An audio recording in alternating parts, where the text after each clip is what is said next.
સુરેન્દ્રનગરની વાત કરવામાં આવે તો ગેડિયા પિતા પુત્ર એન્કાઉન્ટર ઘટના કેસમાં પોલીસ દોષી ઠરાઈ છે।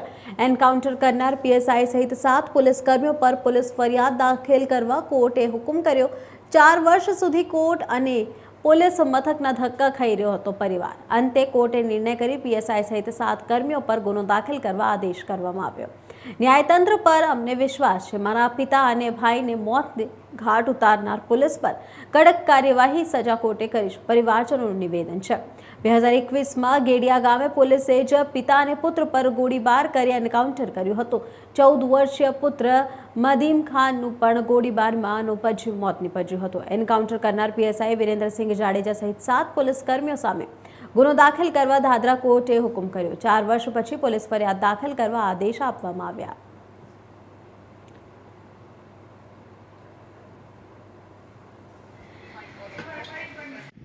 મલેક સોહાનાબેન હનીફ ખાન છે। 4 વર્ષ પહેલા મારા ભાઈ અને મારા પપ્પાનું એન્કાઉન્ટર કરી નાખ્યું હતું અને 4 વર્ષથી અમે ધક્કા ખાઈએ છીએ અને આજે અમને ન્યાય મળ્યો છે।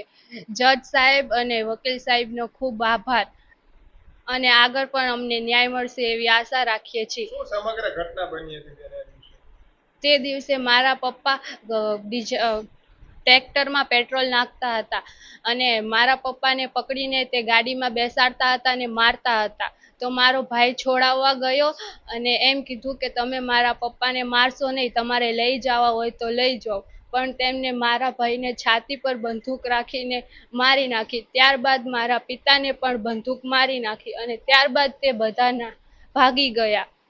કોણ કોણ હતું બેન આમાં?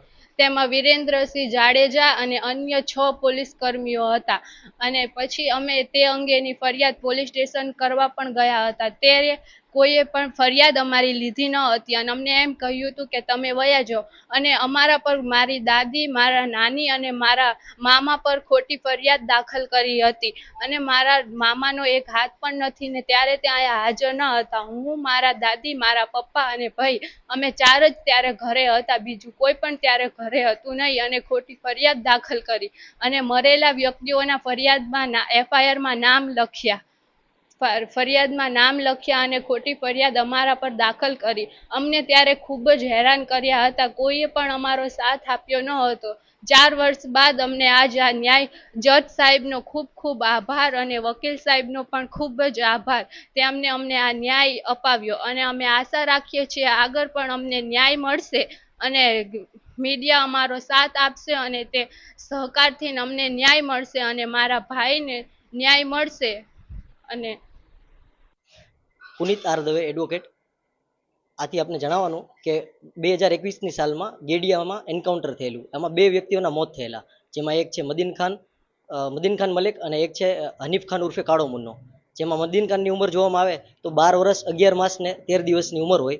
તેઓનું કોઈ બી કારણ વગર તેઓનું મોત કરી દીધેલું। આ કામના આરોપી નામે વિરેન્દ્રસિંહ જાડેજાએ તથા અન્ય 6 પોલીસ કર્મીઓ જેઓની વિગત તમામ તેઓના પરિવારજનોએ ફરિયાદ દાખલ કરેલી। સોહાનાબેને તેઓની ફરિયાદ દાખલ કરેલી, તેઓના વાલી તરીકે હનીફાબેનના મારફત તેમની દાખલ કરાવેલી ફરિયાદ, પરંતુ જે તે સમયે અનેકવાર તેઓએ ન્યાયની માંગ સાથે ઝઝુમેલા, પણ ત્યાર સુધી આજ દિન સુધી કોઈ એમને ન્યાય મળેલો નહીં। તથા ત્યારબાદ ગઈ તારીખ 17ના રોજ તેઓએ નામદાર નીચેની કોર્ટમાં વકીલ શ્રી પુનિત આર દવેના મારફત આ 156(3) CRPCની કલમ મુજબ તેઓની ફરિયાદ અરજી દાખલ કરવા માટેની ન્યાયની એપ્લિકેશન નામદાર કોર્ટમાં ડિરેક્શન સાથે ગયેલા, જેથી નામદાર કોર્ટે આ અરજીને મંજૂર કરેલી અને આ પરિવારના લોકોને ન્યાય મળવા માટેને એક ખૂબ જ સરસ ઓર્ડર પાસ કરેલો, જેથી હાલના આ પરિવારના લોકોને ખૂબ જ લાગણીનો માતમ છવાયેલો છે અને આ પરિવારના લોકો પણ અહીં સમક્ષ છે તથા આ બનાવમાં ઘણા બધા અણબનાવ વસ્તુ જે નથી લોકો સુધી પહોંચેલી